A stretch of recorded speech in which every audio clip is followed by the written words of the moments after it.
अस्सलाम वालेकुम। Today's lecture number 9 रो operations. पहले हमने फाइंड आउट किया था क्रैमर रूल्स को और इसके बेसिक ऑपरेशंस को मैट्रिक्स के। आज हम करेंगे रो ऑपरेशंस को फाइंड। रो ऑपरेशंस लगाएंगे हम लोग मैट्रिक्स पे।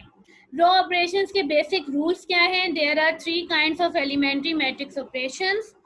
हम रोज या कॉलम, मैं वर्ड यूज करूंगी रोज, आपने रोज और कॉलम दोनों को ध्यान में रखना है कि हम लोग क्या कर सकते हैं। हम किसी भी दो रोज को इंटरचेंज कर सकते हैं, उनकी पोजीशन चेंज कर सकते हैं। रो 1 फॉर एग्जांपल रो 1 और रो 2 है, या कॉलम 1 कॉलम 2 है, तो मैं रो 1 को रो 2 भी बना सकती हूँ, रो 2 को रो 1 भी बना सकती हूँ। इंटरचेंज कर सकते हैं इनकी पोजीशन। सेकेंड है कि हम multiply each element in a row by a non zero number. हम किसी भी रो को नॉन जीरो नंबर से मल्टीप्लाई करवा सकते हैं। थर्ड है multiply a row by a non zero number and add the result to another row. हम किसी भी नंबर को रो के साथ मल्टीप्लाई कर सकते हैं, उसके अलावा या डिवाइड कर सकते हैं। उसके अलावा हम दो रोज को ऐड और सब्ट्रैक्ट भी कर सकते हैं। और ये किस तरह से करना है हम लोगों ने, ये हमारे पास 3 रूल्स थे कि हम इंटरचेंज कर सकते हैं, हम किसी भी नॉन ज़ीरो ज़ीरो के अलावा हमने नॉन ज़ीरो वैल्यूज़ को मल्टीप्लाई कर सकते हैं, किसी भी दो रोज या दो कॉलम को हम ऐड और सब्ट्रैक्ट कर सकते हैं। Add a multiple of one row to another, multiply a row by a non zero constant, interchange two rows. For example यहाँ मेरे पास एक सिस्टम ऑफ इक्वेशन है जो हम लोगों ने पहले क्रैमर रूल में पढ़ा था, हमने वहाँ पे फॉर्मूलाज यूज़ किए थे। अब हम रो ऑपरेशन यूज़ करेंगे। मेरे पास एक इक्वेशन है x minus y plus 3z is equal to 4, x plus 2y minus 2z is equal to 10, 3x minus y plus 5z is equal to 14। मैंने इसको एक मैट्रिक्स में लिखा, कोफिशिएंट को भी और साथ के साथ उसके कांस्टेंट को भी। ठीक है, अब मैंने क्या करना है, मैंने इस पे रो ऑपरेशन फाइंड करने हैं इस तरह से कि मेरे पास, हमें पता है ये हमारे पास रिप्रेजेंट कर रहा है, ये हमारे पास रिप्रेजेंट कर रहा है x को, ये हमारे पास रिप्रेजेंट कर रहा है y के कोफिशिएंट को, और ये हमारे पास रिप्रेजेंट कर रहा है z के कोफिशिएंट को। तो हमने इस तरह के रो ऑपरेशन लगाने हैं कि एटलीस्ट हमारे पास, ये हमारे पास 3 इक्वेशन थी, तो हमारे पास कम से कम ऐसी इक्वेशन आ जाए जिसमें हमारे पास एक वेरिएबल की वैल्यू हमें गिवन हो जाए, हम उस वेरिएबल को यूज़ करके दूसरे वेरिएबल फाइंड आउट कर सकें। इस तरह से कि हमारे पास जो थर्ड रो है या सेकंड रो है उसमें सारी एंट्री 0 हो जाए, सिर्फ z की एंट्री में वैल्यू हो। ठीक है, या फिर सेकंड रो में हमारे पास y की वैल्यू गिवन, y के कोफिशिएंट गिवन हो, बाकी हमारे पास x और z का कोफिशिएंट ना हो गिवन। तो हमने इस तरह से कि हम उसमें से z की वैल्यूज निकाल सकें, उसको दूसरी इक्वेशन में पुट कर सकें। तो हम इसमें क्या करेंगे, अब इसको फाइंड करने के लिए हम क्या करते हैं, मैं ये कर सकती हूँ कि मैं इसको 0 लाने के लिए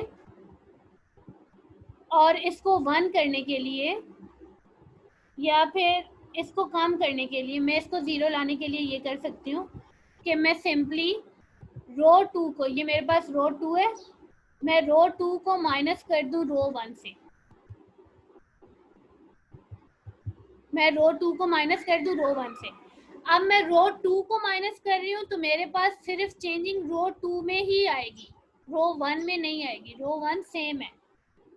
ठीक है, रो 2 पे मैंने, रो 2 को मैंने माइनस किया रो 1 से, तो ये हमारे पास हो जाएगा 1 minus 1 0, 2 plus 1 is equal to 3, minus 2 minus 3 minus 5, 10 minus 4 is equal to 6, ये आ गया। फर्दर मैंने एक और किया कि मैंने इस वैल्यू को 0 लाने के लिए, इस वैल्यू को 0 लाने के लिए मैंने क्या किया, मैंने रो 3 को माइनस किया 3 मल्टीपल ऑफ R1 को। अगर मैं इस पूरी रो को 3 से मल्टीप्लाई कर देती हूँ और फिर रो 3 को माइनस कर देती हूँ, तो ये मेरे पास ये हमारे पास x का जो कोफिशिएंट है वो 0 हो जाएगा। ठीक है, तो मैं क्या करूँगी, मैं इसको मल्टीप्लाई करूँगी पहले रो 1 को पूरे को 3 से, ये मेरे पास बन जाएगा। अब जिस रो में मैं चेंजिंग करना चाहती हूँ मैं सिर्फ उसी रो में चेंज करूँगी, रो 1 चेंज नहीं हो रही क्योंकि मैं रो 1 पे कोई ऑपरेटर नहीं लगा रही। मैं किस में लगाया, मैंने R2 पे लगाया, रो 2 पे लगाया, और अब मैं रो 3 पे चेंज करना चाहती हूँ तो मैं रो 3 पे ही ऑपरेटर लगा, तो मेरे सिर्फ चेंज रो 3 पे ही होगा। रो 3 को चेंज करने के लिए मैंने ये किया कि मैंने इसको पहले 3 से मल्टीप्लाई किया और फिर इन दोनों को माइनस करवा दिया। तो जब मैं इसको 3 से मल्टीप्लाई करूँगी तो ये हो जाएगा 3 माइनस 3 9 और ये हो जाएगा 12। अब मैंने इन दोनों को मल्टीप्लाई किया, 3 minus 3 0, minus 1 plus 3 minus 1 plus 3 2, 5 minus 9 minus 4, 14 minus 12 is equal to 2। ठीक है, ये दो ऑपरेशंस लगा के मैंने x की कोफिशिएंट, जो x का कोफिशिएंट था दूसरी दो इक्वेशंस में, वो मैंने 0 कर दिया। अब मैंने क्या करना है, मैंने किसी भी एक इक्वेशंस में y के कोफिशिएंट को या z के कोफिशिएंट को 0 करना है ताकि मेरे पास ऐसी इक्वेशंस आ सकें जिसमें x और y और z की वैल्यू आ सके।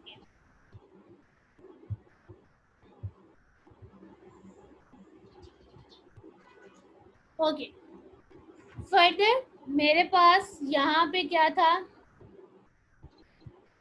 2 था, माइनस 4 था, 2 था, ये तीनों वैल्यूज मेरे पास 2 से डिविजिबल है। मैं इन तीनों पे एक ऑपरेशन लगाऊंगी कि मैं इन तीनों को डिवाइड कर दूंगी 2 से। जब मैंने इन तीनों को डिवाइड किया 2 से तो मेरे पास ये अब नेक्स्ट हमारे पास जो डिटर्मिनेंट आया, वो मैट्रिक्स आया, वो इस तरह इस फॉर्म में आया। ठीक है, अब क्या मैं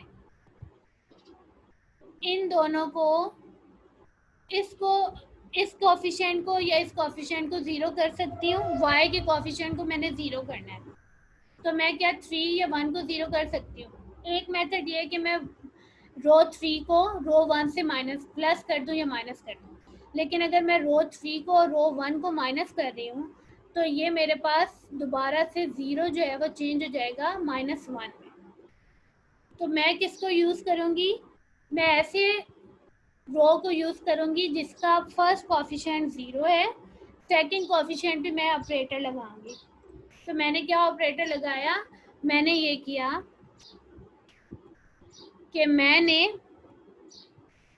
रो 2 को माइनस किया 3 मल्टीपल ऑफ R3 से। पहले मैंने R3 को मल्टीप्लाई किया 3 से, तो ये मेरे पास बन गई 3 6 और 3।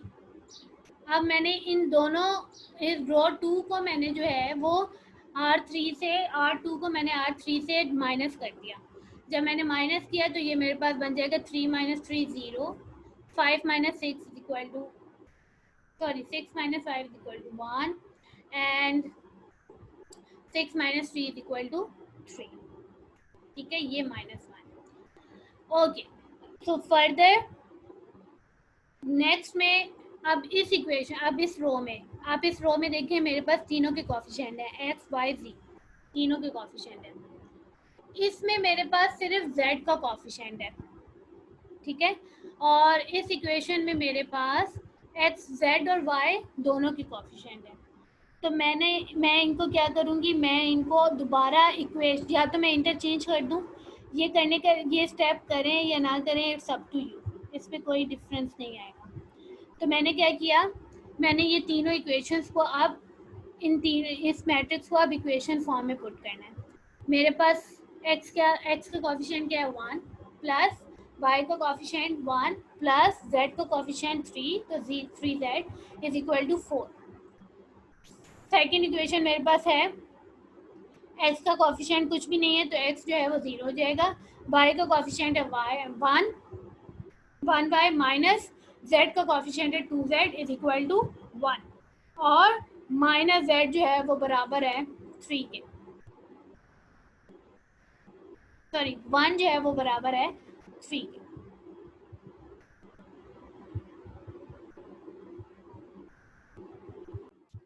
ये मेरे पास 3 इक्वेशंस आ गई। अब इन 3 इक्वेशंस को मैं सॉल्व करके सब्स्टिट्यूशन मेथड अप्लाई करके एक्स वाई जी की वैल्यू फाइंड कर सकती हूँ। z मेरे पास आया 3 के बराबर, इसको मैंने इस वैल्यू को मैंने पुट किया सेकंड इक्वेशन में, तो ये हो जाएगा y minus 6 is equal to 1, या फिर इसको मैंने जब माइनस 6 को उस तरफ ले गई तो y is equal to 7, x z और वाई की वैल्यू आ गई। अब मैं इसको इक्वेशन 1 में पुट करूंगी तो इक्वेशन 1 बन जाएगी, वाई की जगह मेरे पास आ जाएगा 7 प्लस 3, जेड की जगह मेरे पास आ जाएगा 3, तो z 7 plus 9 is equal to 16, और जब ये उस तरफ जाएगा तो 4 माइनस 16 जो है वो वहाँ जाके माइनस हो जाएगा, तो ये मेरे पास वैल्यू इस तरह से आएगी 2। ओके, तो यहाँ पे जब मैं इसको सॉल्व करूंगी तो ये हो जाएगा 4 माइनस 7 माइनस 9, यहाँ पे हमारे पास वैल्यू आएगी -9। तो यहाँ पे आप लोग एक दफ़ा देख लीजिएगा कि यहाँ पे मैंने 3 लिखा लेकिन ये 9 है, ठीक है। और इसको फर्दर सॉल्व करेंगे तो हमारे पास आंसर आएगा -12। तो x की वैल्यू हमारे पास आई -12, y की आई 7 और z की आई हमारे पास 3। नेक्स्ट है हमारे पास एक और एग्जाम्पल है रो ऑपरेशन से ही। ये हमारे पास 3 इक्वेशन थी, 2x plus y minus z is equal to 8, minus 3x minus y plus 2z is equal to -11 and minus 2x plus y plus 2z is equal to -3।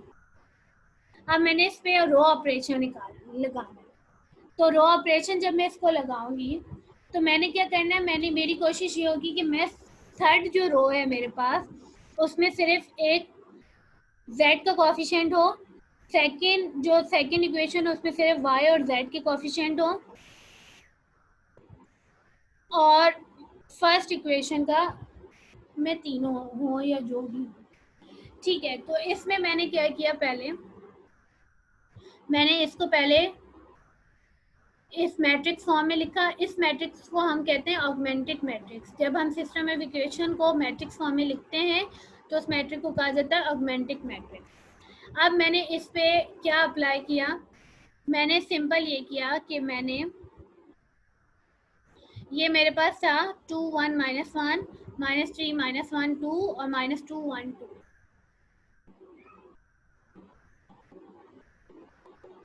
मैं क्या करूँगी, रो 1 को मैंने मल्टीप्लाई किया 3/2 से और प्लस कर दिया R2 में, ठीक है। मैंने रो 1 को क्या किया, मैंने रो 1 को 3/2 से मल्टीप्लाई किया। जब मैं इसको 3/2 से मल्टीप्लाई करूँगी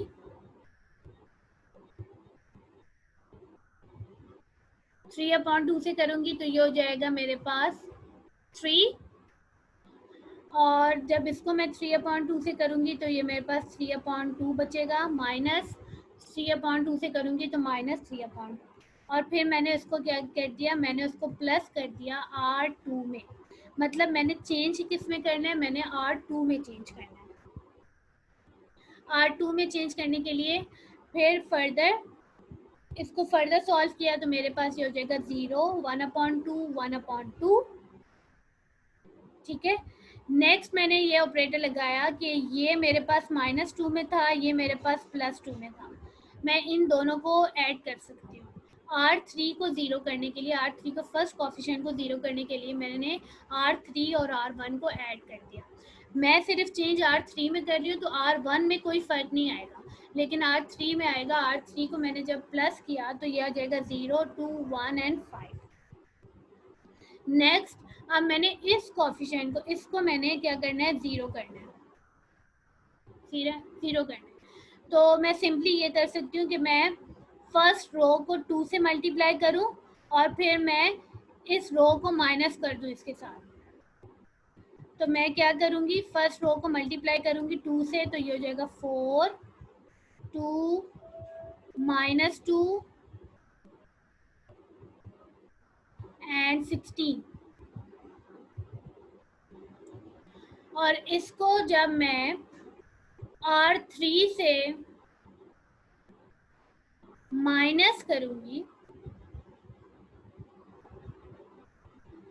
तो ये मेरे पास बन जाएगा 0 - 4, सॉरी, ये मेरे पास बनेगा कुछ इस तरह से।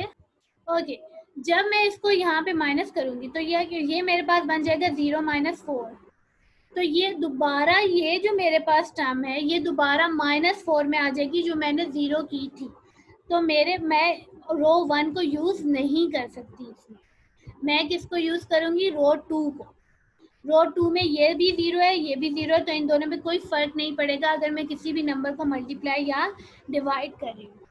तो मैं सिंपली ये करूंगी कि मुझे यहाँ पे लाना है 2, तो मैं इसको मल्टीप्लाई कर दूंगी 4 से। रो 2 को मैं मल्टीप्लाई करूंगी 4 से, तो ये मेरे पास बन जाएगा 2, 2 एंड 4। फर्दर मैंने इसको ऐड करूंगी किसमें? माइनस सब्ट्रैक्ट करूंगी। अब R3 को मैं -4R2 में ऐड करूंगी, तो ये मेरे पास बन जाएगा 0 - 0 0, 2 - 2 0, 1 - 2 is equal to -1 and 5 - 4 is equal to 1। तो ये मेरे पास नेक्स्ट फॉर्म आएगी। अब इसमें हम लोगों के पास जो इक्वेशन है वो बनेगी 2x + 1y - 1z is equal to 8। Second equation बनेगी 12x + ½ y is equal to 1। और थर्ड इक्वेशन बनेगी -z is equal to 1। Simple इसको मैं इस तरह से भी कर सकती हूँ कि मैं इसको सिंपल R2 को जो है वो मल्टीप्लाई करवा दूँ किसके साथ? 2 के साथ। तो मेरे पास ये जो अपॉन में वैल्यूज आ रही हैं वो खत्म हो जाएगी। ठीक है, इसको इस तरह से भी कर सकते हैं या डायरेक्ट इक्वेशन बना के इसमें से हम x, y, z की वैल्यू फाइंड आउट कर सकते हैं। ओके, नेक्स्ट हमारे पास इसी से रिलेटेड एक इक्वेशन है, एग्जांपल। मेरे पास ये हमारा मैट्रिक्स था। इस मैट्रिक्स में मैंने क्या किया? पहला मेरे पास मैंने ये किया कि मैंने इन दोनों को इंटरचेंज कर दिया।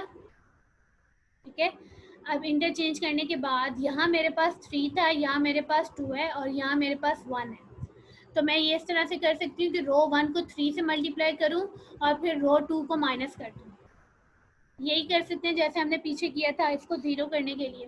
तो रो 1 को जब मैं 3 से मल्टीप्लाई करूँगी और फिर माइनस करूँगी R2 को इसमें से, तो ये मेरे पास कोफिशिएंट जो आ जाएगा, ये जो चेंज आएगा वो ब्लू से यहाँ पे हाईलाइटेड है, ये मेरे पास चेंज हो जाएगा, ये मेरे पास चेंज हो जाएगा।